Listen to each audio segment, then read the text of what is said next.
Você já parou para pensar no que vai acontecer quando o céu se abrir diante de todos os olhos? A Bíblia, em Mateus 24:30, revela um momento único.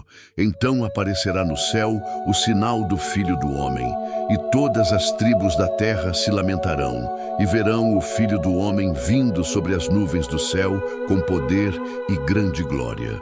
Isso significa que a volta de Jesus não será em segredo. Será um acontecimento visível, grandioso, impossível de ignorar. Para alguns, será o dia mais temido. Para outros, o dia mais esperado. A promessa é clara. Ele virá para julgar e também para salvar os que o aguardam com fé. E quando esse dia chegar, de que lado da história você vai estar?